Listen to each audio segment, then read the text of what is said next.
Sometimes, one sentence destroys an entire life. The man sitting across from me heard that sentence in a courtroom. His wife said it to a lawyer, in front of a judge, court staff, strangers taking notes. She didn't whisper it. She declared it. Those words didn't just end their marriage. They erased him.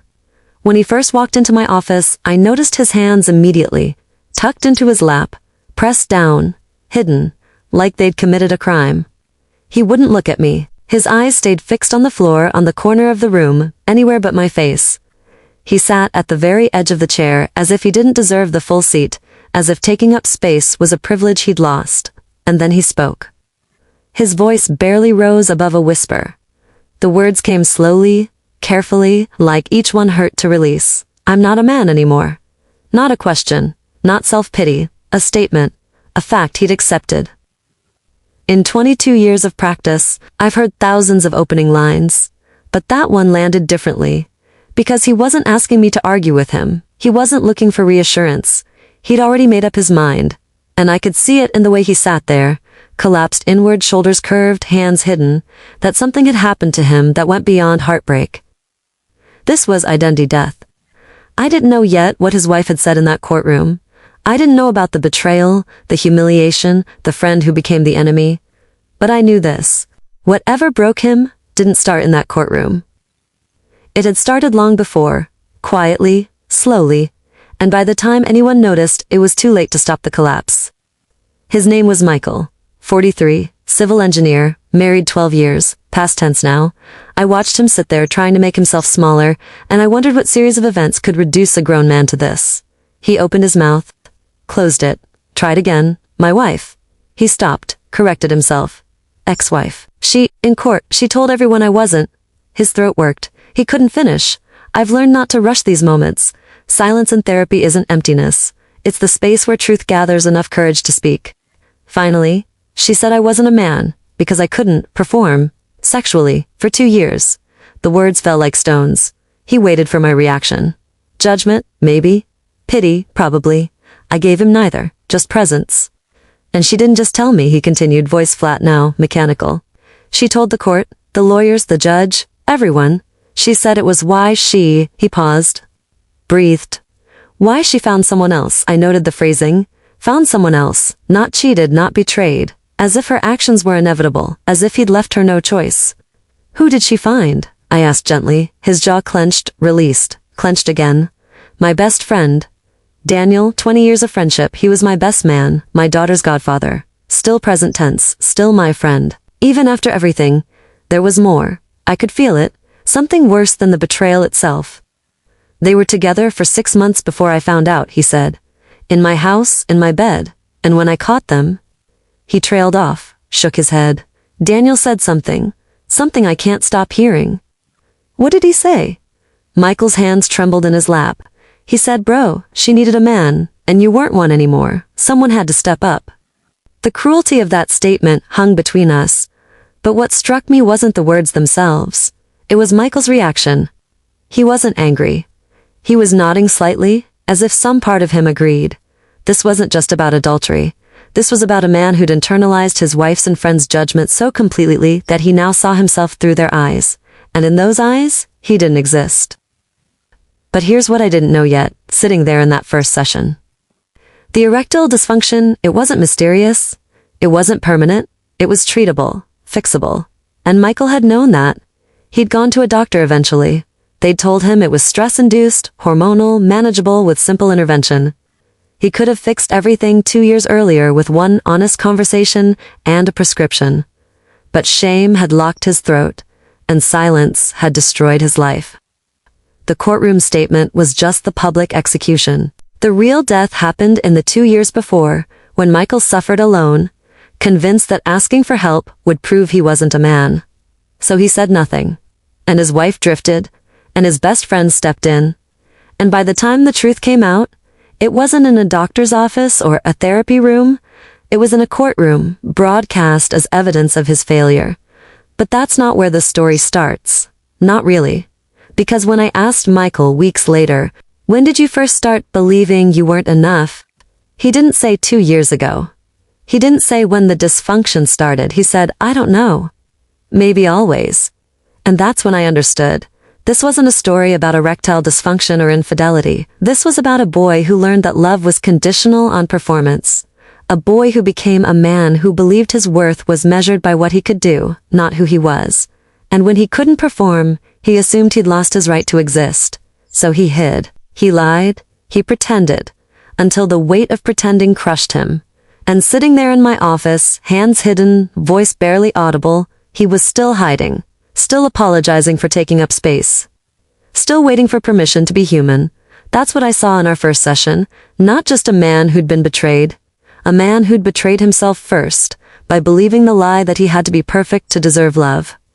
And now we had to untangle that belief. One painful thread at a time. But there was something else. Something in the way he described Daniel. Not with anger. Not with hatred. With something worse. Acceptance. As if Daniel's stepping in was natural, logical, deserved. He said I'd understand, Michael told me, voice hollow. Man to man, that's what he said. Man to man, you get it, right? Like we were still buddies, like he was doing me a favor. His fingers pressed harder into his lap, knuckles white. And the worst part? Michael looked up at me for the first time. His eyes were dry but destroyed. Part of me did understand. Part of me thought, he's right. He's more of a man than I am. Of course she chose him. That's when I knew. The betrayal was terrible. But it wasn't what broke him. What broke him was that he believed he deserved it. In some sessions my patients heal as they talk, but some stories never leave my mind. Today, I'm telling you one of those stories. If you're listening and you carry things you can't speak out loud, share your thoughts in the comments and tell me where you're listening from. I read every comment. I hear every story. If you want to hear more therapy sessions, I can't forget, subscribe and turn on notifications. If this story touches something in you, show your support with a like. One day, I want to hear your story too. If you'd like me to share it in a future video, send it to the email on my profile. Remember, our stories heal a little when we share them. Tell me about before, I said. Before the problem started. What was your marriage like? Michael exhaled slowly. His shoulders dropped slightly, like the question gave him permission to remember a time when he wasn't broken. Good. I thought it was good. We met in our late 20s. Got married fast, maybe too fast, but it felt right. She was strong, independent. I liked that about her. I didn't want someone who needed me to rescue her. I wanted a partner. And you felt like partners? For a while, yeah. We both worked. We bought a house. We talked about having kids. Everything felt normal, stable. When did that change? He was quiet, thinking. About 4 years ago, work got intense. I took on 3 major projects at once. I thought I could handle it. I'd always been good at handling pressure. His voice shifted, tighter now, defensive. I was working 70-hour weeks, coming home exhausted, and then the first time it happened, he stopped, swallowed. The first time I couldn't perform, I told myself it was just stress, just exhaustion, it would pass. Did you tell your wife that? I made excuses, said I was tired. She believed me at first. But then it kept happening, week after week, and she started asking questions. Are you still attracted to me? Is something wrong? Are you seeing someone else? And I kept lying, kept saying I was just stressed. I noticed his breathing had quickened. Shallower now. His body remembering the anxiety. What were you afraid would happen if you told her the truth? Michael's laugh was bitter. That she'd think I was less of a man, that she'd look at me differently, that she'd leave. He paused. Turns out she did all those things anyway, because I didn't tell her. This is the tragedy of shame-driven silence. We avoid the conversation we fear, only to create the outcome we dreaded. Michael's silence was meant to protect his marriage. Instead, it destroyed it. What I observed here was a classic avoidance pattern. Michael's anxiety about his sexual performance created more performance anxiety. It became a loop. Fear of failure led to failure, which confirmed the fear. And instead of breaking the cycle by seeking help, he tried to hide it. This is what shame does. It isolates us. It convinces us that our struggle is too shameful to share. So we suffer alone and the loneliness makes everything worse. Michael's body was trying to tell him something. Slow down, you're burned out. But instead of listening, he saw it as a personal failing. And that belief cost him everything. How did your wife respond, I asked, when it kept happening? Michael's face tightened. A muscle jumped in his jaw. At first, she was patient. She'd say, "It's okay, we can just cuddle." But I could see it in her face. Disappointment. Confusion. Like she was looking at something broken and trying to figure out if it was worth fixing. His hands curled tighter, nails digging into palms. After a few months, she stopped trying. She'd turn away in bed. Started wearing more clothes to sleep. We went from being intimate a few times a week to nothing, complete silence about it, like if we didn't talk about it, it wasn't happening. "Did you try to talk to her?" "Once." His voice dropped. I said, "I know things have been difficult, I'm working on it." And she said, "Are you? Because it doesn't seem like you're doing anything about it." And she was right. I wasn't. I watched his chest rise and fall faster, anxiety creeping in just from the memory. Had what stopped you from seeing a doctor? Michael was quiet for a long moment. When he spoke, his voice cracked. Because going to a doctor would make it real, would make it official. I kept thinking if I just ignored it, if I just waited, it would fix itself. And admitting I needed help felt like I was admitting I'd failed as a man. This belief, that seeking help equals weakness, kills more men than almost any illness. It's the silent epidemic. The refusal to be vulnerable until it's too late. "Did your wife suggest you see someone?" I asked. Michael nodded. "Multiple times. She'd bring it up gently at first. Maybe you should talk to a doctor, maybe it's medical." But I'd shut her down, say I was fine, that it was just temporary. He looked at me, eyes wet. "She tried to help me. For months she tried. And I pushed her away every single time, because I was too ashamed to admit I was struggling." His voice broke on the last word, and for the first time I saw anger flash across his face, not at her, at himself. I destroyed my own marriage because I was too proud to ask for help. Things changed, Michael said. Slowly at first, then all at once. He described it in fragments, the way his wife started coming home later from work. Always had an excuse, project deadline, team drinks, traffic. The way she'd shower immediately when she got home. "Gym," she'd say. But he noticed she wasn't going to the gym. Her membership card sat unused in her wallet. Her phone became an extension of her hand. She'd take it everywhere. To the bathroom, to the kitchen. Even when she was just walking from room to room. And when it buzzed, she'd glance at it with this look. Not just interest but anticipation. Like she was waiting for someone specific to reach out. "I noticed the password changed," Michael said. "We'd always known each other's passwords, it was a trust thing. But one day I saw her enter a new one. I asked her about it. She said her phone had glitched and reset it. But she didn't offer to tell me the new one." His breathing quickened as he spoke, reliving it. "She started dressing differently, nicer. Even on days she wasn't going anywhere important. New perfume, lingerie I'd never seen. And when I'd compliment her, she'd brush it off, say it was nothing, but it wasn't nothing." I noted his hands. They'd moved from pressed together to gripping the armrests, tight, white-knuckled. One night I came home early from work, her car was in the driveway, but so was another car, Daniel's car. He stopped, breathed, continued. I walked in, the TV was on, 2 wine glasses on the coffee table, both half empty. I called out, no answer at first. Then I heard footsteps upstairs, quick, scrambling. She came down a minute later, hair messy, cheeks flushed. Said Daniel had stopped by to drop off some paperwork, that they'd just been chatting. Michael looked at me. And I believed her. Or I forced myself to believe her, because the alternative was too painful.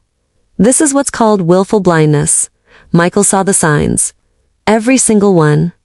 But acknowledging them would have meant confronting 2 unbearable truths. That his wife was betraying him, and that he might have driven her to it. So his brain chose denial. It's a defense mechanism. Our minds protect us from truths we're not ready to face. But denial doesn't make reality go away. It just delays the pain. And when the truth finally breaks through, it's catastrophic. Because now you're dealing not just with betrayal, but with the shame of having ignored what was right in front of you. "Tell me about Daniel," I said. Michael's entire body changed. His shoulders hunched forward, his breathing became shallow. He looked like he might be sick.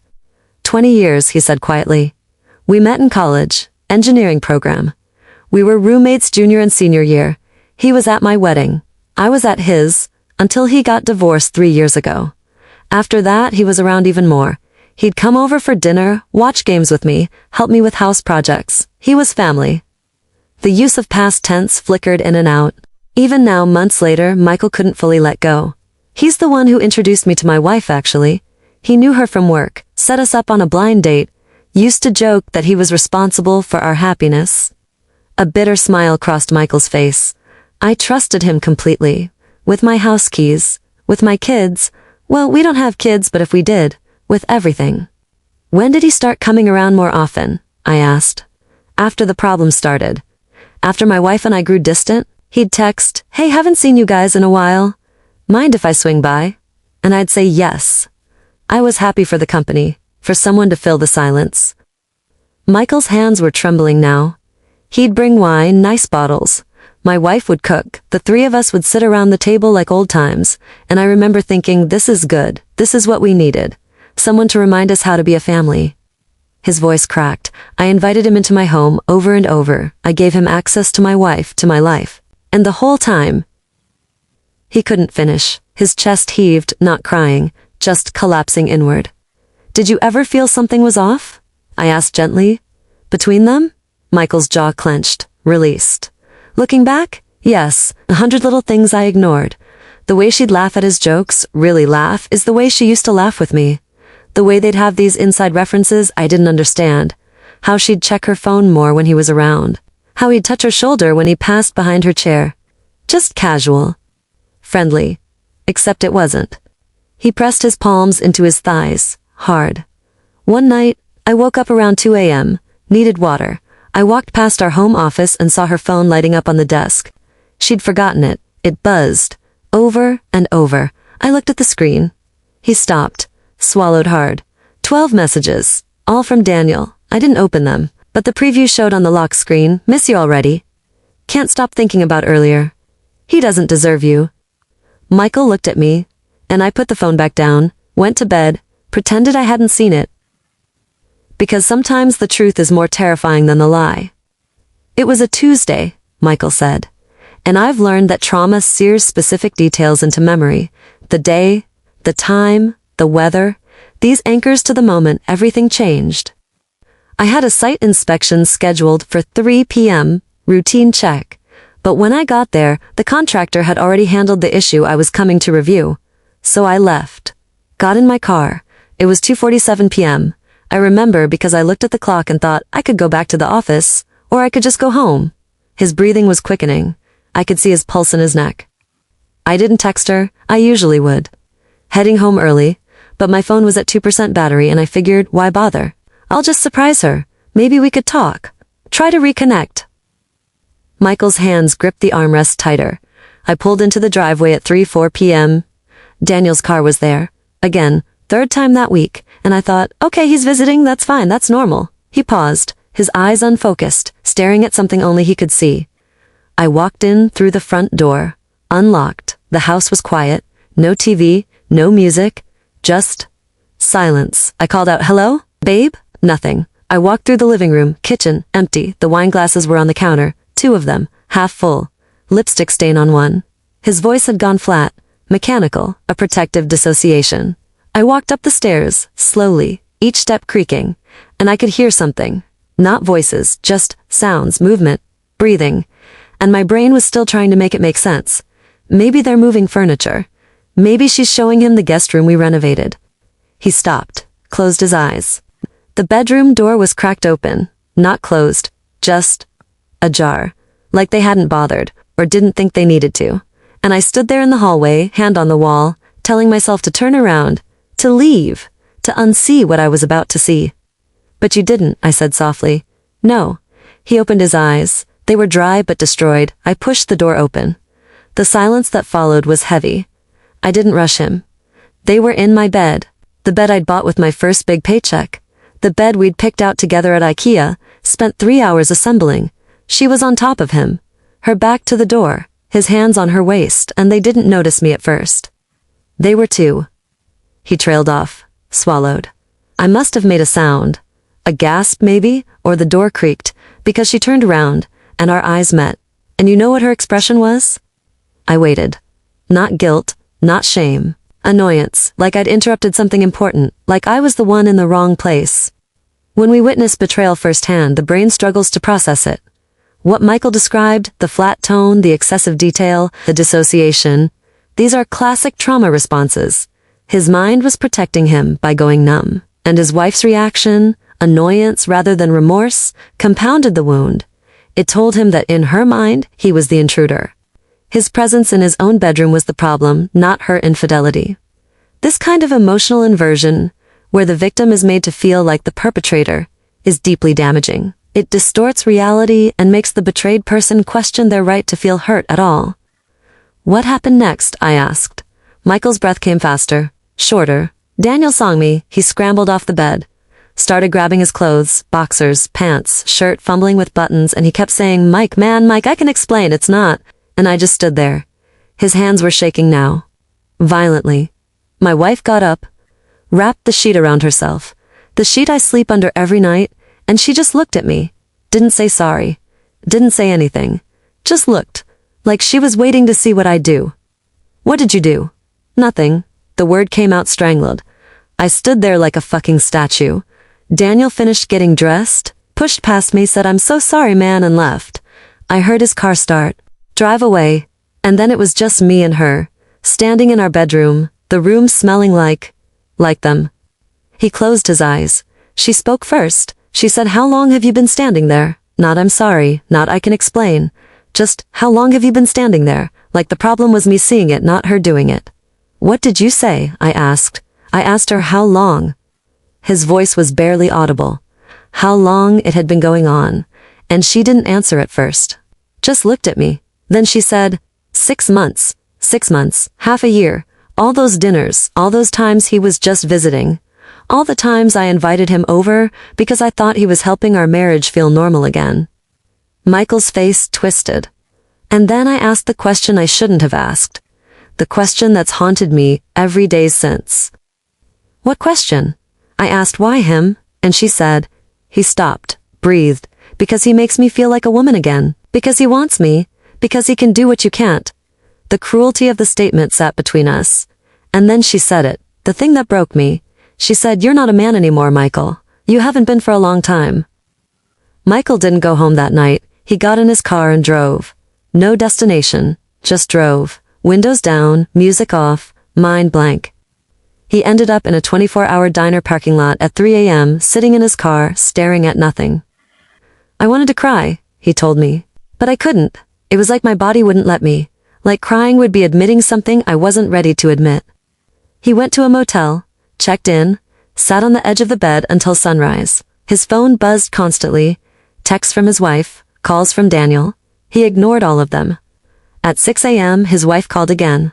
He answered. She said we needed to talk. I said okay. We met at a coffee shop, neutral ground, public place. She looked tired, but not guilty. That's what gutted me.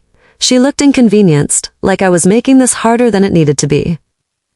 What did she say? She said it had been going on for 6 months, like I already knew.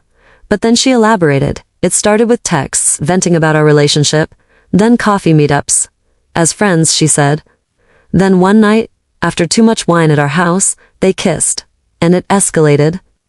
Michael's jaw clenched. She said she didn't mean for it to happen. But then she said she didn't regret it either. She said, you haven't touched me in 2 years, Michael. You won't even talk about it. You've shut me out completely. Daniel made me feel wanted again. He made me feel alive. I noted the shift from apology to justification. She was rewriting the narrative, making herself the victim. And then she said the part that destroyed me. She said, you're not a husband anymore. You're a roommate. And I need more than that.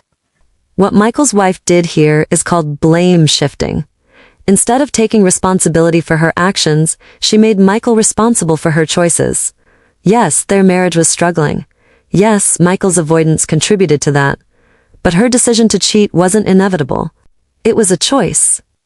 And by framing it as something he forced her to do, she absolved herself and deepened his shame. This is psychologically devastating because it takes someone who's already drowning in self-blame and pushes them further underwater. Michael wasn't just betrayed. He was told the betrayal was his fault. That's a double wound. 3 days after the coffee shop conversation with his wife, Daniel texted Michael. We need to talk. Man to man. Please. Michael ignored it. ignored the follow-ups, but Daniel showed up at his motel room door unannounced. I should have slammed the door in his face, Michael told me, but I let him in, and that was my mistake. Daniel sat on the chair by the window. Michael stayed standing by the door, arms crossed. He started with apologies. I'm so sorry, bro. I never meant for this to happen. You have to believe me. And I just stared at him, waiting for the part that would make sense of this. Michael's hands clenched into fists as he recounted it. Then he switched tactics. He said, look, man, I know you're hurting, but you need to understand, she was lonely. She was in pain, and you weren't there for her. Someone was going to fill that space, and it happened to be me. I'm sorry it was me, but it was going to be someone. The audacity of that statement landed like a slap. I asked him, so this is my fault? And he said, I'll never forget this. He said, bro, I'm a man, and men have needs, just like women do. Your wife had needs you couldn't meet. I'm not saying it's right, but it's biology. If you couldn't step up, someone else was going to. Michael's voice shook with suppressed rage. He called it biology, like he was doing some kind of natural service, like he was Darwin's fucking theory in action. What did you say to him? I told him to get out. And he stood up, put his hand on my shoulder, and said, I hope one day you can forgive me. You know I love you, man. Michael looked at me, eyes blazing. He said he loved me after sleeping with my wife for 6 months, after saying I wasn't man enough. He said he loved me. Did you ever speak to him again? I asked. No. But here's the thing that haunts me. Michael's voice dropped. Part of me believed him. Part of me thought, he's right. He's more of a man than I am. Of course she chose him. And that belief nearly killed me. Because the worst betrayal isn't what someone does to you. It's when they make you believe you deserved it. His wife filed 2 weeks later. She wanted it fast. Clean. Move on quickly. Her lawyer was aggressive, Michael said. Pushed for fault-based divorce. Said I'd failed to uphold my marital duties, that the marriage broke down because of my condition. The legal language turned his private pain into public record. My lawyer argued it was no fault, that medical issues aren't grounds for blame, but her lawyer kept pushing, kept bringing it up, and then came the depositions. Michael's hands trembled just talking about it.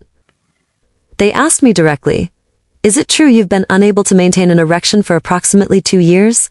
And I had to say yes, out loud, to strangers, while a court reporter typed it all down. He closed his eyes. They asked if I'd sought medical help. I said no. They asked why. I said I was embarrassed.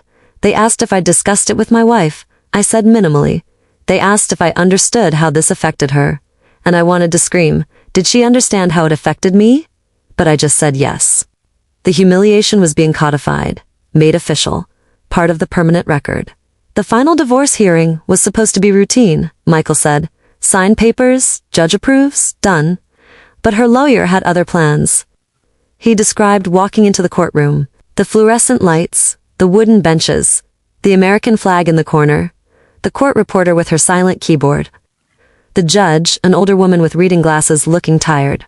There were maybe 20 other people in the room, other cases waiting, court staff, a law student observing, and my wife sitting on the opposite side with her lawyer. Michael's breathing accelerated. Her lawyer stood up during the proceedings, said she wanted to make a statement for the record. The judge allowed it, and her lawyer said, Your Honor, my client is seeking a fault-based divorce due to Mr. Patterson's refusal to address his erectile dysfunction, which has rendered him unable to fulfill his marital obligations for over 2 years. He stopped. Swallowed. The judge looked at me, asked if this was true. I said yes. She asked if I'd thought medical treatment. I said not until recently. She asked why, and I couldn't answer. I just sat there, silent, while the entire room waited. The shame of that silence. Then the judge asked my wife directly, Mrs. Patterson, in your own words, can you explain why you believe this constitutes grounds for fault divorce? And my wife stood up. Michael's voice cracked. She looked right at me, not at the judge, at me. And she said, Your Honor, my husband is not a man. He stopped being a man 2 years ago when he lost the ability to be intimate with me and refused to do anything about it. I tried to be patient. I tried to support him, but he shut me out completely. He made me feel unwanted, undesired, and alone. I sought companionship elsewhere because living with someone who cannot function as a husband became unbearable. The word unbearable echoed. She didn't say I was impotent. She said I wasn't a man. In a courtroom, on record forever. Michael looked at me, tears finally forming. Do you know what it's like to sit there and hear that? To have your entire identity stripped away in front of strangers? To have it recorded and filed and made official? Public humiliation of this magnitude is more than embarrassment. It's a form of social annihilation. Michael's most private struggle became public testimony. His manhood was questioned in a legal setting, which gave it an official weight. It wasn't just his wife's opinion anymore. It was court record. And when shame moves from private to public, it doesn't just hurt more, it changes how we see ourselves. Michael internalized that courtroom statement as fact because it was spoken in a place designed to determine truth. The judge didn't contradict it. The lawyer presented it as evidence, and Michael, already convinced of his inadequacy, accepted it as his identity. What did you do after the hearing? I asked. Michael stared at the floor. I walked out, didn't look at her, didn't look at anyone. I walked to my car, got in and sat there. Just sat. For 3 hours. People walked by, got in their cars, drove away, and I just sat. What were you thinking? That everyone knows now. Everyone in that courtroom heard what she said. The court reporter typed it. It's in the official record. My lawyer knows, her lawyer knows, the judge knows, and soon everyone else will know, because that's how these things work. Word spreads. His hands gripped the steering wheel in his memory, knuckles white. I thought about driving away. Just driving and never coming back.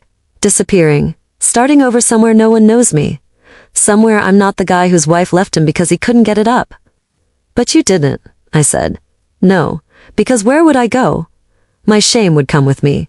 You can't run from something that's inside you. He was right. Geography doesn't cure identity wounds. Within 2 weeks, Michael noticed changes at work. Subtle at first. Colleagues would stop talking when he entered a room. Conversations would shift awkwardly. Eyes would glance away. One day I was walking past the break room, he told me. The door was cracked. I heard my name. I stopped. I shouldn't have, but I did. He paused, jaw tight. 2 of the younger guys were talking. One said, "Did you hear about Patterson?" The other said, "Yeah, man, his wife bounced because he couldn't perform. Left him for his best friend. That's brutal." And they laughed. Actually laughed. Michael's voice hardened. I stood there listening to them make jokes about my life falling apart, and when I walked in, they went silent, red-faced, mumbled apologies. But the damage was done. They'd said what everyone was thinking. How did that affect your work? I couldn't focus. Every meeting, I wondered if they knew. Every interaction felt contaminated. Were they being nice because they felt sorry for me? Were they judging me? Laughing behind my back? The paranoia wasn't irrational.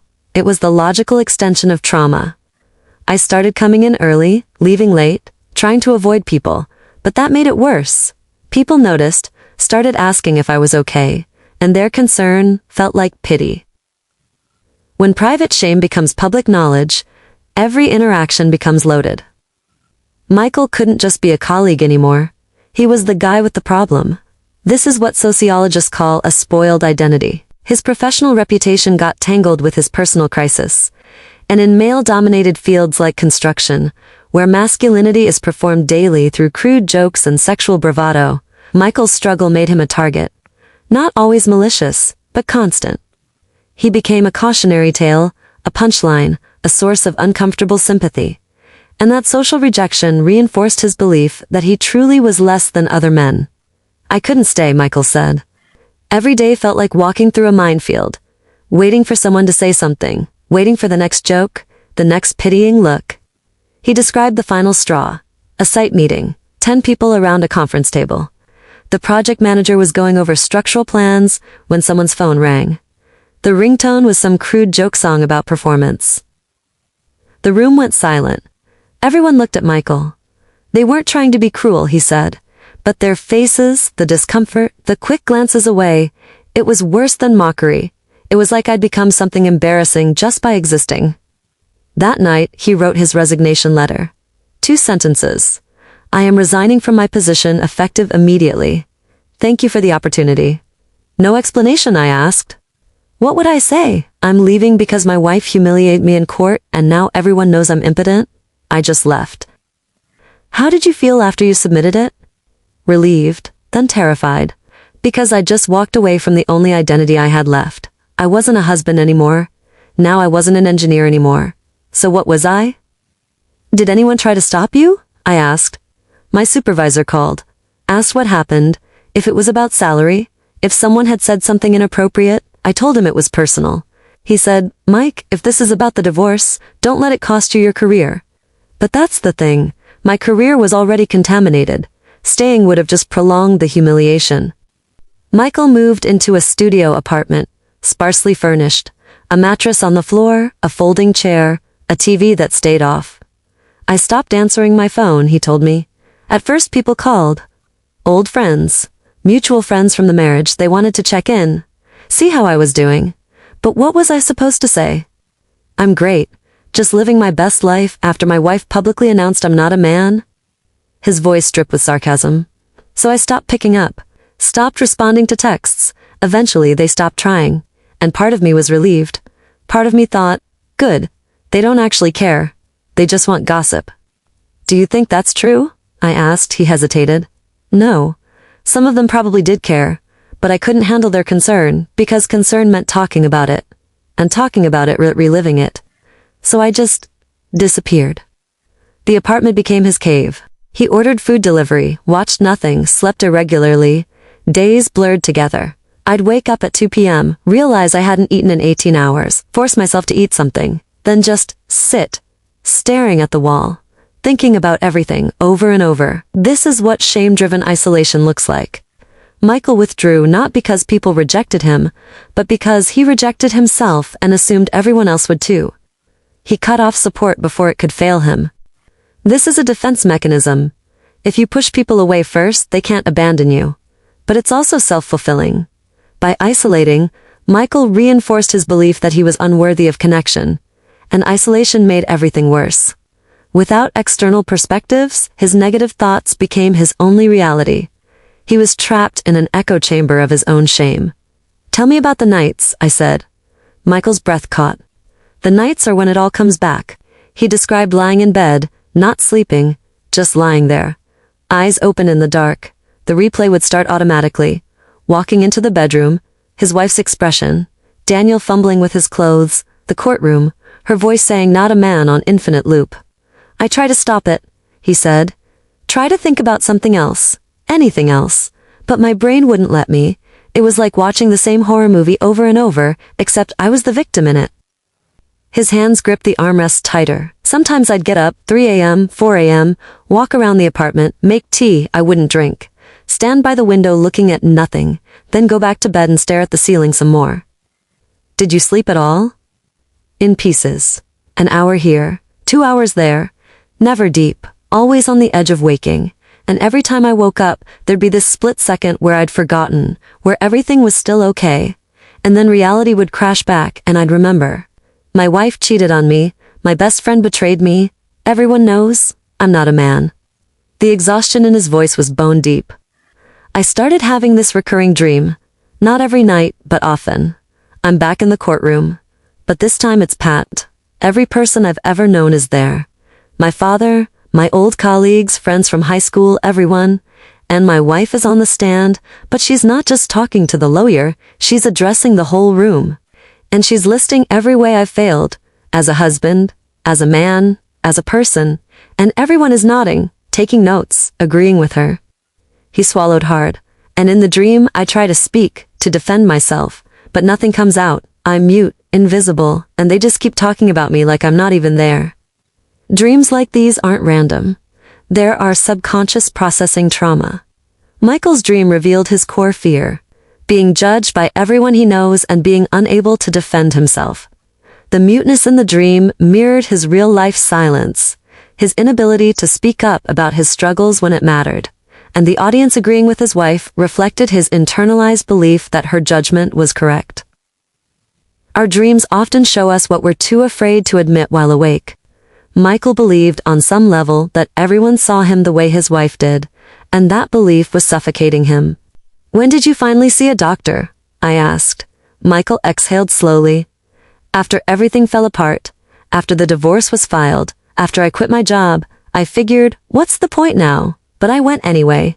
He described sitting in the urologist's waiting room, magazines about men's health, pamphlets about erectile dysfunction. A nurse called his name. He followed her back. The doctor was professional, clinical, asked me questions. How long had this been happening? Had I experienced trauma? Was I on any medications? Was I under stress? Michael's voice became flat, recounting facts. He ran blood tests, testosterone levels, thyroid function, everything. I came back a week later for the results. He paused. The doctor said my testosterone was low, not abnormally low but lower than ideal for my age. He said chronic stress, lack of sleep and poor diet could all contribute to that. He also said psychological factors, anxiety, depression, relationship stress, can cause erectile dysfunction even when nothing is physically wrong. Michael looked at me, eyes hollow. He said it was completely treatable.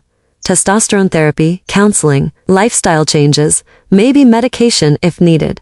He said, this is one of the most common issues men face and one of the most fixable. Why didn't you come in sooner? The question hung between us. And I didn't have an answer. Or I did, but I couldn't say it out loud. Because the answer was, I was too ashamed. I thought coming to a doctor would make it real, would make me officially broken. So I suffered for 2 years, destroyed my marriage, lost my best friend, lost my career. All because I was too fucking proud to ask for help with a common treatable medical condition. His voice cracked on the last word. What did you feel when the doctor told you it was treatable? I asked. Michael's face twisted, rage, at myself. Because if I'd gone 2 years ago, none of this would have happened. My wife might not have cheated. My marriage might have survived. Daniel would still be my friend. I'd still have my job. My entire life fell apart because I was too ashamed to admit I needed help. After the doctor's appointment, Michael expected to feel relief. Instead, he felt worse. Because now I knew, he said. I knew it was fixable, which meant everything that happened was preventable, which meant it was my fault. The guilt compounded the shame. I started the treatment, testosterone therapy, started seeing you, but knowing I could have prevented all of this, it made it harder to forgive myself. He described the cognitive loop he'd get stuck in. If only I'd gone to the doctor sooner. If only I'd been honest with my wife. If only I'd put my pride aside. The if-onlys became my entire internal dialogue, he said. I couldn't escape them. This is what's called counterfactual thinking. Obsessing over alternate realities where things went differently. It's a normal part of grief and regret, but when it becomes constant, it's destructive. Michael was torturing himself with imagined timelines where he made better choices. But here's the thing about counterfactuals. They assume we had knowledge and emotional capacity in the past that we only have now. Michael couldn't have gone to the doctor 2 years ago because shame was controlling him then. He wasn't emotionally ready. Blaming himself for not being ready doesn't change the past, it just keeps him stuck in it.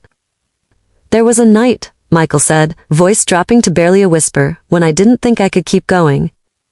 He described lying in bed, 3 a.m., the thought occurring to him. What if I just stopped? Not actively planning anything, he clarified quickly. But just wondering if everyone would be better off, if I was just a burden, an embarrassment, a cautionary tale. His hands trembled as he spoke. I lay there thinking about who would even notice if I disappeared. My ex-wife? She'd moved on. Daniel? He clearly didn't care. My coworkers? They probably talked about me less now that I wasn't around. My parents? I hadn't told them about the divorce. Too ashamed. What stopped you from acting on those thoughts? I asked carefully. Honestly, cowardice. Or maybe self-preservation. I couldn't even fail properly. I just lay there until the sun came up, and then another day started, and I kept breathing. Not because I wanted to, just because my body wouldn't stop. This is what passive suicidal ideation looks like. Not a plan, just a wish for the pain to end. When someone reaches this point, where existing feels like a burden, intervention is critical. Michael wasn't actively suicidal, but he was in a danger zone. The lack of will to live, even without a plan, is a red flag. What saved him, ironically, was inertia. He was too depleted to even act on his despair. But this is a fragile state. One more trauma, one more humiliation could tip the balance. This is why connection matters so much in therapy. Michael needed someone to bear witness to his pain, to validate that his suffering was real and that he didn't have to carry it alone. "What made you finally reach out for therapy?" I asked. Michael was quiet for a moment. "I saw an ad, one of those targeted ads on social media. Struggling with shame? You don't have to go through it alone." It felt like it was talking directly to me. He described sitting with his phone, cursor hovering over the contact button, closing the app, opening it again, closing it, for 3 days. Finally, at 2 a.m. on a Thursday, I just pressed it. Sent the message before I could talk myself out of it. "I need help." That's all I wrote. What did it feel like to send that? Terrifying. And then my phone buzzed back. "Your office responding, asking me to schedule," and I almost didn't. Almost blocked the number. But something in me said, if you don't do this now, you never will. He paused. So I scheduled, and then I spent the next 3 days before our session rehearsing what I'd say, how I'd explain everything, practicing in the mirror, trying to find a way to tell the story that didn't make me sound pathetic. "And then you got here," I said, and then I got here. And the moment I sat down, all those rehearsed words disappeared, and all I could say was, "I'm not a man anymore." "Why that sentence?" I asked. "Of all the things you could have said?" Michael's eyes met mine. "Because it was the truest thing I knew about myself. Everything else, the cheating, the friend, the courtroom, those were just evidence, but that sentence was the verdict. That's what I'd become." Several sessions in, I asked Michael about his childhood. His face changed immediately, guarded. "It was fine," he said automatically. "Fine? Normal. My dad worked, my mom stayed home, I played sports, did okay in school, nothing dramatic." But the way his jaw tightened told me there was more. "Tell me about your father," I pressed gently. Michael's hands clenched. "He was traditional, old school, believed in hard work, discipline, no complaining." "Did he show affection?" "Not really. That wasn't his style. He showed love by working, by providing. That was enough." "Did he ever tell you he was proud of you?" Silence. Long, heavy silence. "No," Michael finally said. "I don't think he ever did. I'd bring home report cards, straight as, and he'd glance at them and say, 'Good. Keep it up.' I made varsity baseball sophomore year. He came to one game, left at the 7th inning because he had work the next morning. His voice was flat, but pain bled through. When I told him I got into engineering school, he said, 'That's practical. Good choice. Not I'm proud of you. Not you've worked hard for this. Just practical.'" How did that make you feel? Like nothing I did was good enough. Like I was always one step away from disappointing him. And the worst part, I never knew what he wanted. He never said. He just had this look, this disappointed look, and I learned to recognize it, learned to avoid it. And there it was, the root. Michael's father had taught him that love was conditional, that manhood was earned through performance, that emotions were weakness, that asking for help was failure. So when Michael faced erectile dysfunction, something that challenged his sense of manhood, he responded the only way he knew how, by hiding it, by trying to fix it alone, by seeing it as a moral failing rather than a medical issue. His father's voice was still in his head, decades later, telling him that struggling meant he wasn't man enough. This is intergenerational trauma. The wounds we don't heal, we pass on. Several months into therapy, I gave Michael an assignment. Write a letter to your younger self, the boy who learned he had to be perfect to be loved. He brought it to the next session. His hands shook as he unfolded the paper. "Dear Michael," he read aloud, voice unsteady. "You're 7 years old. If you just struck out at the baseball game. Your team lost. Your father won't talk to you on the drive home. He's staring straight ahead, jaw tight. And you're sitting in the back seat thinking you failed him. Thinking you're not good enough." His voice cracked, but he continued. "I'm writing to tell you something no one told you then. You were always good enough. You were a child. You were learning. You were allowed to fail. Your father's silence wasn't about you. It was about him, his own fears, his own wounds. But you internalized it. You made it mean something about your worth." Tears streamed down Michael's face now. "You spent the next 36 years trying to earn love through perfection, trying to be the man your father never told you that you already were. And you couldn't. Because love isn't earned. It's given. And you deserved it then. You deserve it now." He paused, breathing hard. "I'm sorry no one told you sooner. I'm sorry you suffered alone. I'm sorry you believed the lie that you had to be perfect to deserve to exist. You didn't. You never did. You were always enough. You are enough. And I see you. Finally, I see you. When he finished reading, he folded the paper carefully, pressed it between his palms, and then he cried, fully, deeply, without holding back. The kind of crying that releases decades of accumulated grief. I sat with him in that release. Said nothing, just bore witness. This exercise, writing to your younger self, is powerful because it allows us to give ourselves what we never received. Michael couldn't change his father, couldn't go back and have a different childhood. But he could, as an adult, offer his younger self the compassion and validation he'd been denied. This isn't just symbolic. Neuroscience shows that self-compassion activates the same neural pathways as receiving compassion from others. By writing that letter, Michael was literally rewiring his brain. Replacing the old message, "You're not enough," with a new one, "You were always enough." This is how healing happens, not by erasing the past, but by reinterpreting it. One session about 8 months in, I asked Michael the same question I'd asked in our first meeting. What does it mean to be a man? He looked at me differently this time, not with confusion or despair, with thoughtfulness. I used to think it meant never failing, he said slowly. Never showing weakness, never needing help, being able to provide, protect, perform, being strong all the time. And now? Now I think it means being honest, even when it's terrifying. It means showing up for yourself when everything in you wants to hide. It means asking for help when you need it. It means admitting you're struggling instead of pretending you're fine. He paused, gathering his thoughts. It means being vulnerable without apology. It means treating yourself with the same compassion you'd give a friend. It means understanding that your worth isn't tied to what you can do, but to who you are. And it means growing from your mistakes instead of being destroyed by them. That's a profound shift, I said. I'm not saying I believe it all the time, he admitted. Some days I still hear my father's voice, my ex-wife's voice, telling me I'm not enough. But more and more I can recognize those as old stories, not truth. Healing isn't linear.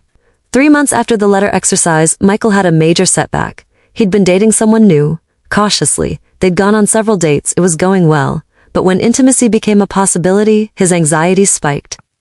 He came to the session visibly shaken. It happened again, he said, collapsing into the chair. We were together and I froze. All the old panic came back, and I wanted to run, I wanted to disappear, I wanted to never see her again. But did you run? I asked. No, he took a shaky breath. I stopped, and I told her. I said, I'm sorry, I'm dealing with some anxiety and it's affecting me physically. This isn't about you, I'm working through some things. How did she respond? Michael's eyes welled up. She said, that's okay. Thank you for telling me. We don't have to do anything. We can just be here together. And we just held each other. And it was the first time someone responded to my vulnerability with kindness instead of judgment. He wiped his eyes. I'd built up this story that if I couldn't perform, I'd be rejected. That's what happened with my ex-wife. But this time was different. This person saw me struggling and didn't run, didn't judge, just stayed. This moment was transformative because it gave Michael a new data point. His entire belief system was based on one experience. Vulnerability leads to rejection. But this new experience showed him that's not always true. Sometimes vulnerability leads to connection. Sometimes honesty creates intimacy. This is how trauma gets healed, not by avoiding triggers, but by experiencing them differently. Michael was terrified to be intimate again, but he did it anyway. And when the old pattern, anxiety, dysfunction showed up, he responded differently. Honesty instead of hiding. And the outcome was different too. Connection instead of rejection. This is corrective emotional experience. It's proof that the old story isn't the only possible ending. 10 months into therapy, Michael did something unexpected. He reached out to his ex-wife. Not to reconcile, not to argue, but to speak his truth. I called her, he told me in our session. My hands were shaking the whole time. She picked up after 3 rings, sounded surprised. What did you say? I said, I'm not calling to fight or to ask for anything. I'm calling because there are things I need to say. And she went quiet. I could hear her breathing. Michael's voice steadied as he recalled it. I said, I'm sorry I shut you out. I'm sorry I let shame dictate my choices instead of honesty. I'm sorry I didn't fight for us, for our marriage when I should have. And then I said, but what you said in that courtroom, that I'm not a man, that was cruel. That wasn't about the divorce. That was about hurting me. And it worked. How did she respond?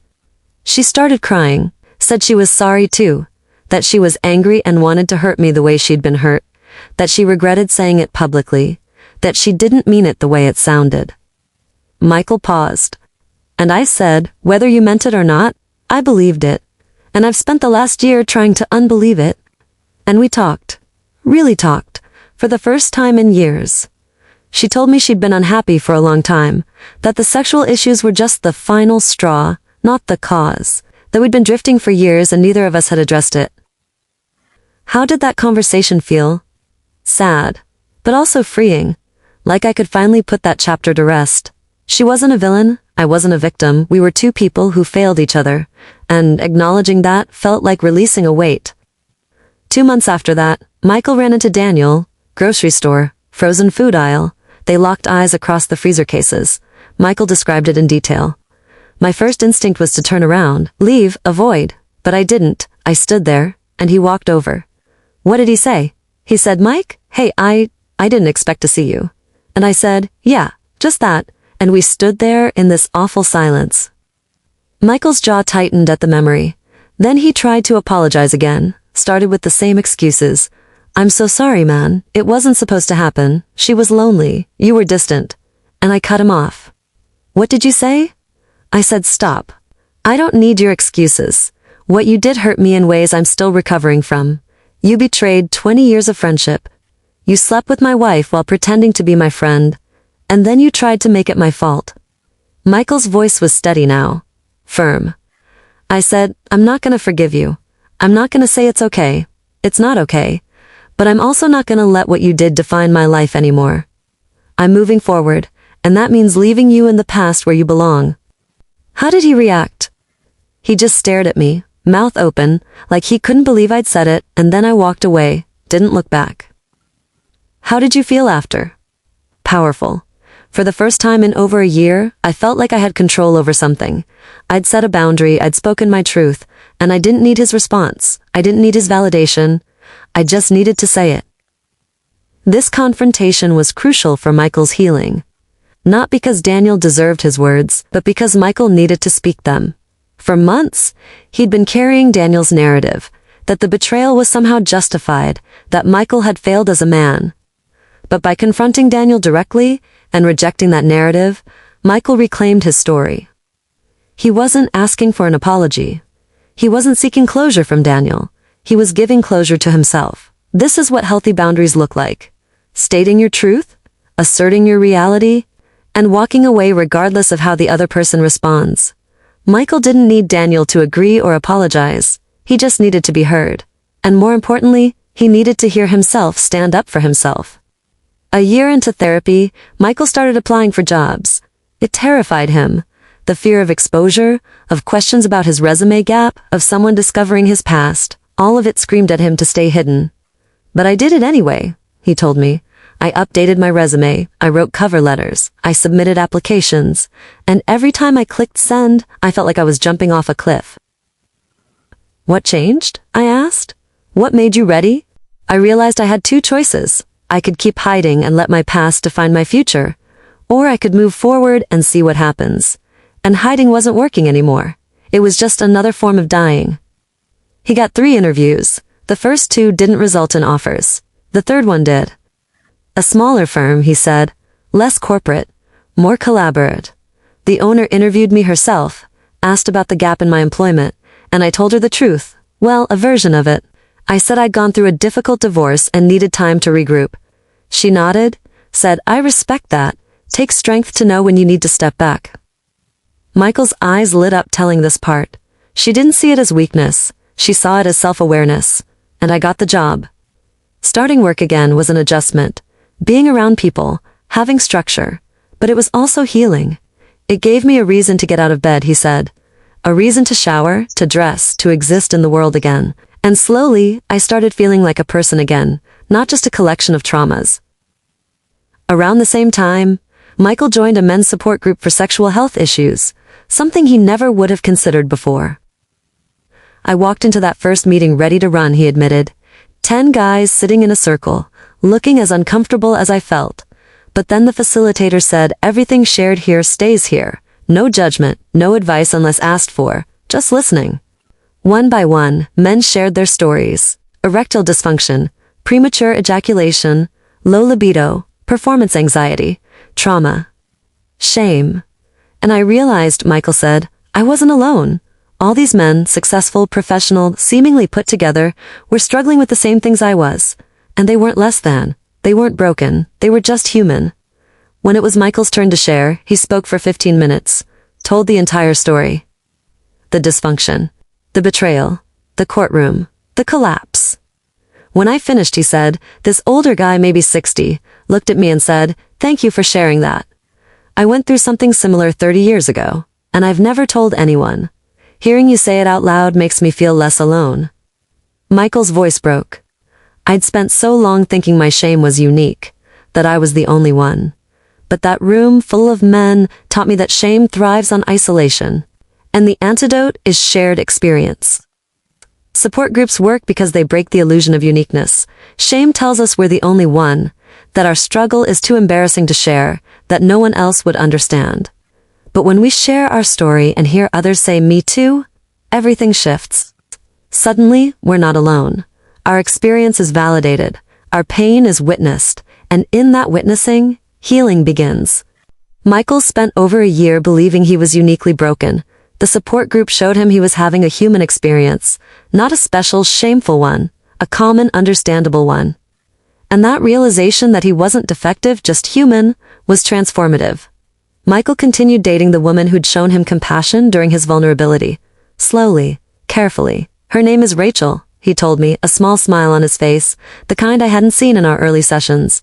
She's patient, kind, she knows my whole story now, and she hasn't run. How does that feel? Strange, good. Like I'm being allowed to be human. Like I don't have to perform to be worthy of her time. Their relationship wasn't perfect. Michael still had moments of anxiety, moments where the old shame crept in, but he'd learned to communicate. Last week, he said, we were together and I started to panic. Old thought patterns. What if I can't? What if she leaves? What if I'm not enough? And instead of hiding it, I told her. I said, I'm feeling anxious. Can we slow down? And she said, of course.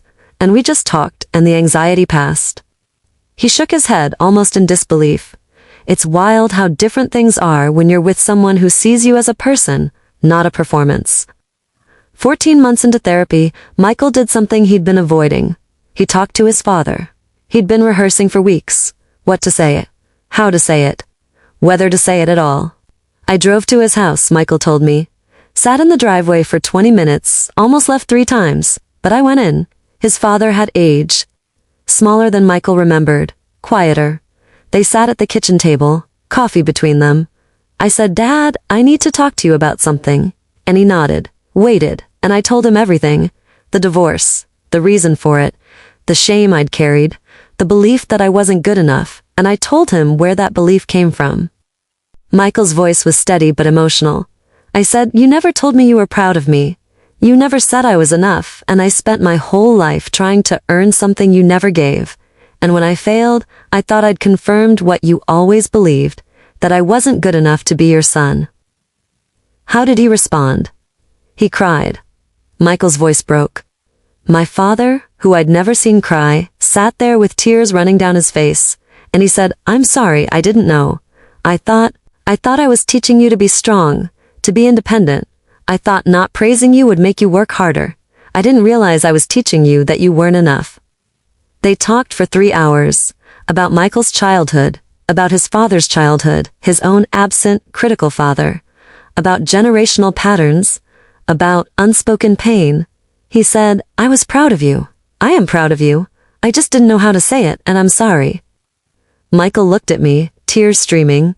I'd been waiting my whole life to hear that, and it didn't fix everything, but it released something, this pressure I'd been carrying. This belief that I was fundamentally disappointing. He gave me permission to stop trying to earn his love, to just accept it. This conversation was healing, Not because it erased the past, but because it recontextualized it. Michael learned that his father's silence wasn't rejection.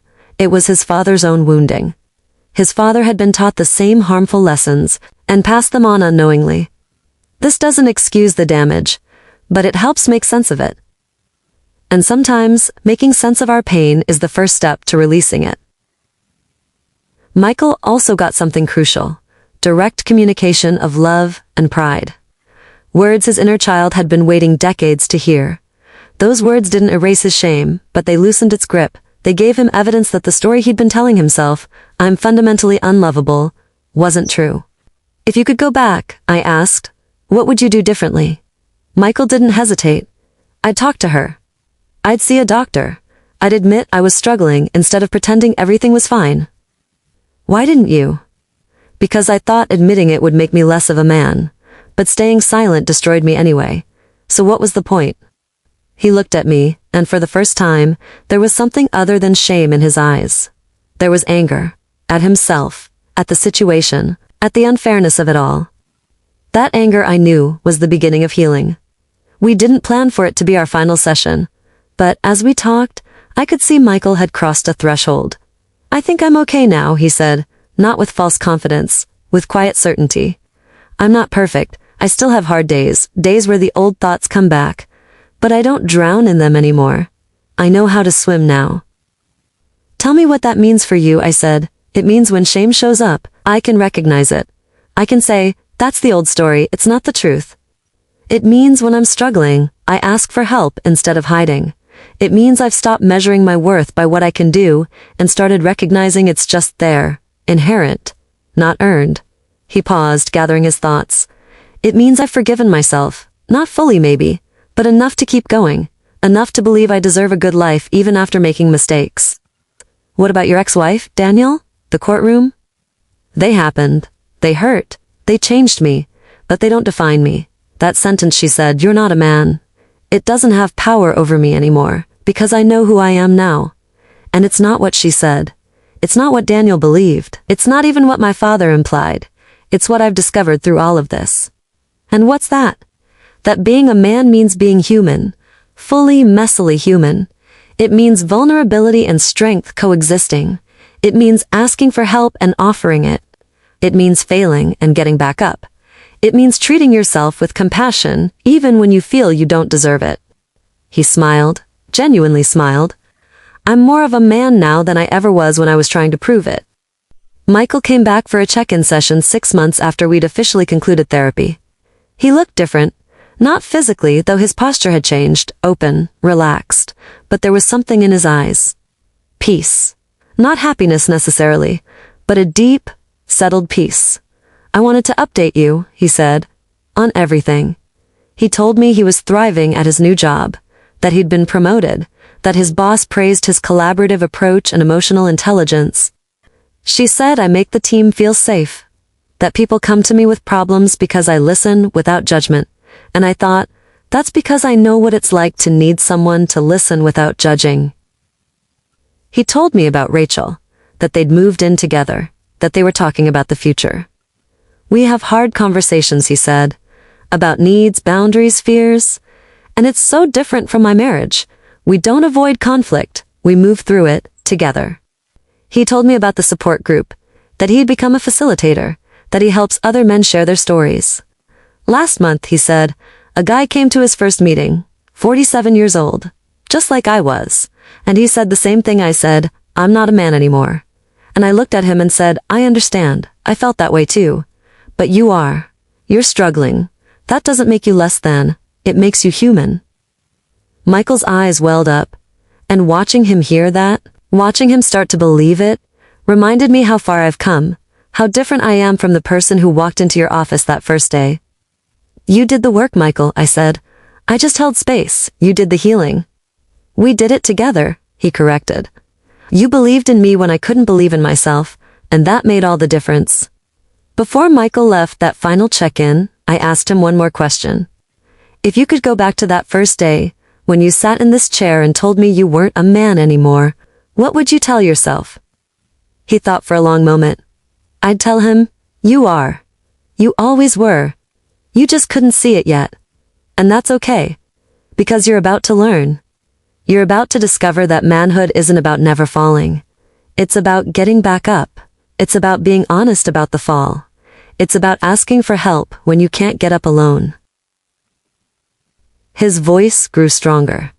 I'd tell him that the worst thing that ever happened to him is also going to be the thing that saves him. Because it's going to force him to face every lie he's ever believed about himself. And on the other side of that confrontation, he's going to find something he's been looking for his whole life, himself. The real version. Not the performance, not the mask, just him. And that person is enough.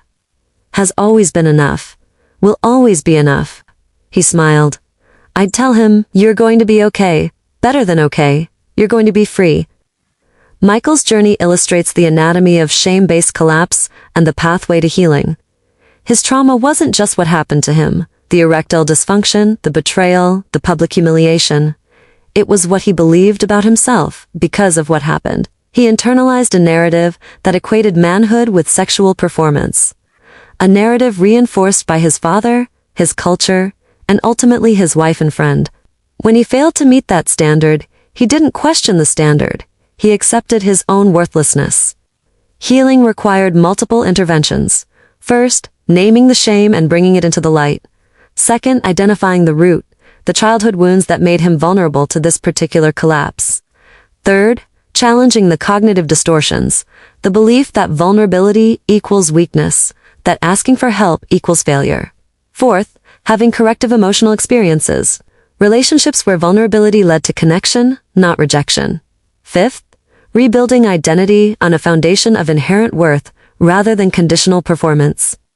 What makes Michael's story powerful is that he didn't just recover, he transformed. He became more integrated, more authentic, more whole than he was before the collapse. His suffering wasn't meaningless. It was the catalyst for becoming the person he was always capable of being, but couldn't access, while hiding behind a mask of perfection. This is the paradox of healing. Sometimes we must be completely broken before we can rebuild ourselves into something stronger. Not stronger in the old way, harder, more defended, more isolated, but stronger in a new way, more vulnerable, more connected, more human. Michael learned that true strength isn't the absence of struggle. It's the willingness to face struggle honestly and ask for help when you need it. His story is a reminder that shame thrives in isolation and dies in connection. That vulnerability isn't weakness, it's the birthplace of healing. And that no matter how far we fall, no matter how broken we feel, there is always a path back to ourselves. But we can't walk that path alone. We need witnesses. We need compassion. We need someone to sit with us in the pain and say, you're not alone. I see you, and you're still worthy. That's what therapy is. That's what healing is. Not the absence of pain, but the transformation of pain into wisdom, isolation into connection, shame into self-acceptance. Michael's collapse was complete, but so was his resurrection. And in the end, the man who believed he'd lost everything discovered he'd actually found himself. Over the next several weeks, Michael and I worked together. Slowly, carefully, we dismantled the toxic beliefs he'd built around masculinity. We addressed the medical issue, he started treatment, and his physical symptoms improved. But more importantly, we addressed the psychological wound. In one session about 6 weeks in, he said something that struck me. I realized something this week. My wife didn't leave me because I couldn't perform sexually. She left me because I couldn't communicate, because I shut her out. Because I let shame build a wall between us. That's a profound realization, I said. Daniel didn't steal my wife. I pushed her away, and he was there. I'm not excusing what they did. It was still betrayal, but I played a role in it. This wasn't self-blame. This was accountability. There's a difference. Self-blame says, I'm worthless. Accountability says, I made mistakes and I can learn from them. This shift in perspective was crucial. Michael was moving from a victim mindset, where he was entirely passive and powerless, to an empowered mindset, where he could acknowledge his part in the breakdown without shouldering all the blame. This is healthy self-reflection. It doesn't excuse his wife's infidelity or his friend's betrayal, but it allows Michael to see himself as someone who has agency, who can make different choices, who isn't simply a broken object discarded by others. 3 months into therapy, Michael did something unexpected. He reached out to his ex-wife. Not to reconcile, but to apologize. He told me about it in our session. I called her. She was surprised. I said, "I'm not calling to get back together. I'm calling to say I'm sorry. I'm sorry I shut you out. I'm sorry I didn't communicate. I'm sorry I let shame dictate my behavior instead of honesty." How did she respond? She cried. She said she was sorry too, that she shouldn't have said what she said in court, that she was angry and hurt and wanted to hurt me back. She said she regrets how it ended. How did that feel? Sad, but also freeing, like I could finally close that chapter. A month later, Michael ran into Daniel at a grocery store. It was the first time they'd seen each other since the confrontation. He saw me and froze, Michael said. I could have walked away. Part of me wanted to, but I walked up to him. "What did you say?" I said, "You betrayed me. You hurt me in a way I'm still recovering from, but I'm not going to let what you did define my life. I'm moving forward." What did he say? He tried to apologize again, made excuses. I cut him off. I said, "I don't need your apology. I need you to understand that your actions have consequences, and I'm one of them. I hope you live with that." And then I left. How did you feel after? Powerful. For the first time in a year, I felt like I had control over something.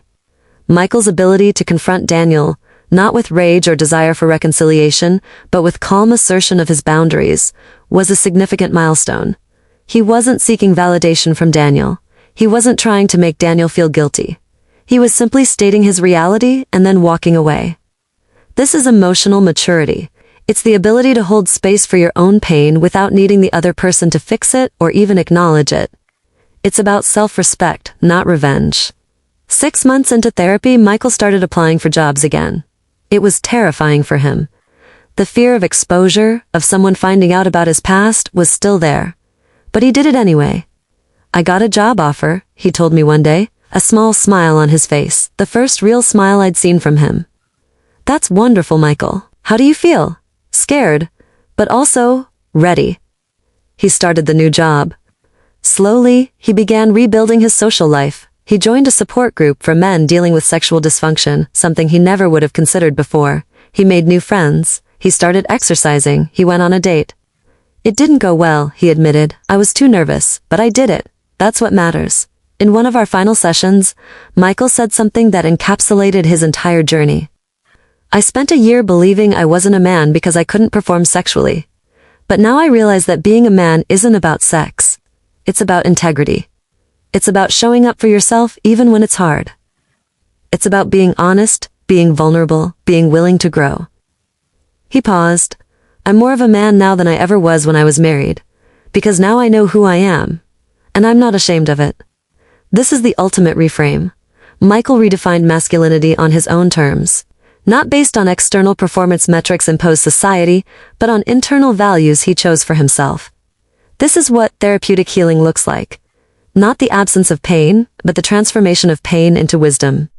Michael didn't erase his trauma, he integrated it. He learned from it. And in doing so, he became someone stronger, more authentic, more whole than he was before the collapse. His journey illustrates a profound psychological truth. Sometimes we must be broken completely before we can rebuild ourselves into who we were always meant to be. But there was still something underneath. Something Michael hadn't fully addressed. In one of our later sessions, I asked him a question that had been lingering. "Michael, when your wife said those words in the courtroom, that you weren't a man, why did they hurt so much?" He looked at me, confused. "Because they were cruel. Because they were said publicly." "Yes," I said, "but I think there's something more. Those words wouldn't have destroyed you if you didn't already believe them. They confirmed something you'd been telling yourself long before she ever said it." Michael went quiet. His hands, which had gradually stopped hiding in his lap over months of therapy, tensed again. "When did you first start believing you weren't enough?" I asked gently. He was silent for a long time. Then quietly, "I don't know, maybe, always." This is what I'd been waiting for. The sexual dysfunction, the betrayal, the public humiliation, these were all real traumas, but they had landed so devastatingly because they hit an older, deeper wound. A core belief that Michael had carried his entire life. I am not enough. "Tell me about your childhood," I said. Michael's father had been a construction worker, tough, traditional, the kind of man who believed crying was weakness and vulnerability was failure. He never hit me, Michael said, but he had this way of looking at me when I disappointed him, like I was less than. Like I'd failed some test I didn't even know I was taking. What would disappoint him? Everything. If I came in second place instead of first, if I cried when I got hurt, if I couldn't fix something myself, if I showed fear, he'd say things like, "A real man doesn't need help," or "A real man doesn't quit." How did that affect you? I learned to hide everything. Every weakness, every fear, every struggle, because showing them meant I wasn't a real man. And if I wasn't a real man, I was nothing. And there it was. The foundation. Michael had learned as a child that manhood was conditional, something you earned through performance, something you could lose through failure. His father had taught him, unintentionally or not, that vulnerability equals worthlessness. So when Michael faced erectile dysfunction as an adult, he didn't see it as a medical issue. He saw it as proof of his fundamental inadequacy. His wife's betrayal wasn't just about her finding someone else. It was confirmation of what his father's eyes had told him decades ago. You're not good enough. You never were. Did your father ever tell you he was proud of you? I asked. Michael shook his head. Not that I remember. He'd critique what I did wrong, but praise? No. I don't think that was his way. And your mother? She was passive. She went along with whatever my father said. I think she was scared of him too. So you grew up in a home where love felt conditional, where your worth as a person was tied to your performance. Yeah. He exhaled slowly. I've been performing my whole life, trying to be good enough, and the moment I couldn't perform anymore, everything fell apart. Not everything fell apart, I corrected gently. The false structure fell apart, the belief system that was never true to begin with, and yes, it hurt. But now you have the opportunity to build something real. I gave Michael an assignment. I want you to write a letter to your younger self, the version of you who believed he had to be perfect to be loved. Tell him what you wish someone had told you then. The next week, he brought the letter. His hands shook as he read it aloud. Dear Michael, you are 7 years old, and you just lost the baseball game because you struck out. Your father won't look at you on the drive home. You think you failed him. You think you're not good enough. I'm writing to tell you, you were always good enough. You were a child. You were learning. You were allowed to fail. Your father's disappointment wasn't about you. It was about him. His own fears, his own inadequacies. But you internalized it as proof of your worthlessness. You spent the next 36 years trying to earn love through perfection. And you never could, because that's not how love works. Love isn't earned. It's given. And you deserved it then, just as you deserve it now. You are not your performance. You are not your mistakes. You are not your father's disappointment, or your wife's cruelty, or your friend's betrayal. You are a human being, and that is enough. I'm sorry no one told you that sooner. I'm telling you now. By the end, Michael was crying, not the silent, suppressed tears of shame, but the full, heaving sobs of release. He cried for the boy who believed he had to be perfect. He cried for the man who suffered in silence. He cried for all the years wasted believing a lie. And then, when the tears subsided, he looked at me and said, I feel lighter. This is the power of reparenting yourself. Michael couldn't go back and change his childhood. He couldn't undo the messages his father had given him. But he could, as an adult, give himself the compassion and validation he'd never received as a child. The letter wasn't just words, it was a psychological intervention. It disrupted the old narrative and replaced it with a new one. You were always worthy. The system was broken, not you. Healing isn't linear.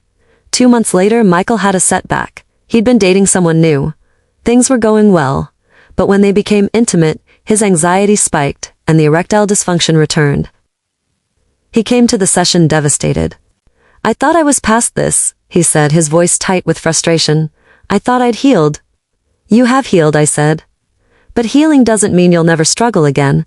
It means you have tools to handle the struggle differently. I panicked, he admitted. I wanted to run, I wanted to disappear. But did you? No. I told her, I said, I'm sorry, I'm dealing with some anxiety and it's affecting my body. And you know what she said? What? She said, that's okay. We can just be here together. and we just held each other, and it was okay. His eyes filled with tears. It was the first time someone responded to my vulnerability with kindness instead of judgment, and it changed everything. This moment was transformative. Michael's previous relationship had reinforced the belief that vulnerability leads to rejection. But this new experience, where he was honest about his struggle and was met with compassion, began to rewire that belief. He learned that it's possible to be imperfect and still be loved. That honesty creates intimacy in a way performance never can. This is how trauma gets healed, not by avoiding the triggers, but by experiencing them in a safe, supportive context, and learning that a different outcome is possible.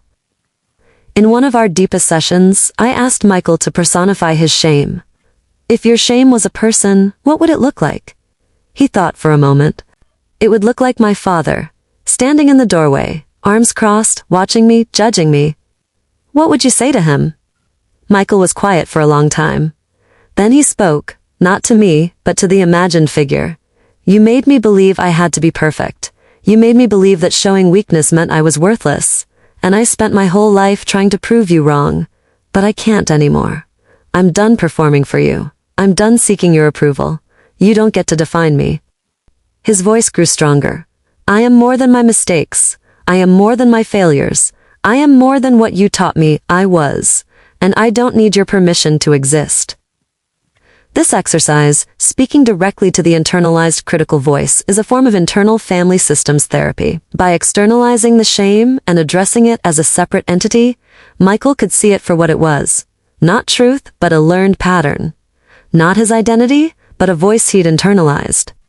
And by speaking back to it, he reclaimed his power. He stopped accepting its judgments as fact. This is the essence of cognitive restructuring. Challenging and changing the thoughts that keep us trapped. A year into therapy, I asked Michael the same question I'd asked in our first session. What does it mean to be a man? This time, his answer was different. It means being honest. Even when it's scary. It means showing up for yourself and the people you love. It means being vulnerable without apology. It means admitting when you need help. It means learning from your mistakes instead of being destroyed by them. It means treating yourself and others with respect. It means living according to your values, not someone else's expectations. He paused. And it has nothing to do with sex. Do you believe that? I asked. He smiled. I'm starting to. 9 months after our first session, something unexpected happened. Michael ran into his ex-wife and Daniel at a restaurant. They were there together, clearly in a relationship now. He told me about it in our next session. I saw them walk in, he said. My first instinct was to leave, to hide. But I didn't. I stayed. I finished my meal, and when I walked past their table on my way out, I looked at them. What did you feel? Nothing. Well, not nothing. I felt sad. Not for me, for them. Because they started their relationship on betrayal. And I don't think that's a strong foundation. Did you say anything? No, I just walked past. But here's the thing. My wife looked up and saw me, and I saw fear in her eyes. Like she thought I was going to cause a scene. And I realized she still sees me as the broken man from the courtroom. But I'm not him anymore. No, I agreed, you're not. We didn't plan for it to be the final session. But as we talked, I could see that Michael had done the work. He had grieved, he had confronted his demons, he had rebuilt his sense of self. He was ready. I think I'm okay now, he said. I mean, I'm not perfect. I still have bad days, but I don't feel like I'm drowning anymore. I feel like I'm swimming. That's a beautiful way to put it, I said. I wanted to thank you, he continued, for seeing me when I couldn't see myself, for believing I could heal when I didn't believe it, for sitting with me in the worst moments and not giving up. You did the work, Michael. I was just the guide. Still, thank you. We sat in comfortable silence for a moment, then he said, You know what I realized? What? That sentence my wife said in the courtroom, he's not a man. It doesn't define me. It defined her cruelty, her pain.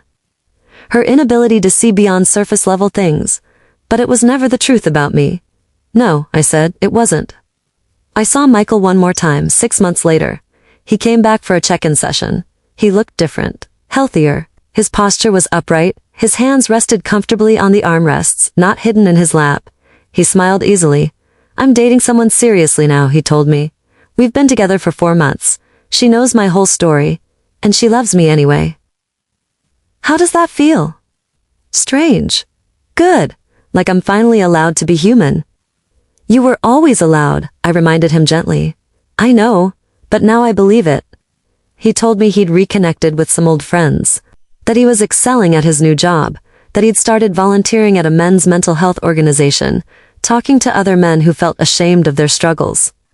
I want to help people the way you helped me, he said. I want them to know they're not alone. I think that's beautiful, I said.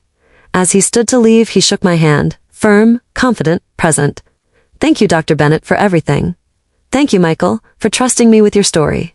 He smiled, and then he walked out, not as a broken man, but as someone who had been broken and chose to heal. Michael's journey illustrates several crucial therapeutic principles. First, trauma isn't just about what happens to us. It's about what we believe about ourselves because of what happened. Michael's trauma wasn't just the betrayal.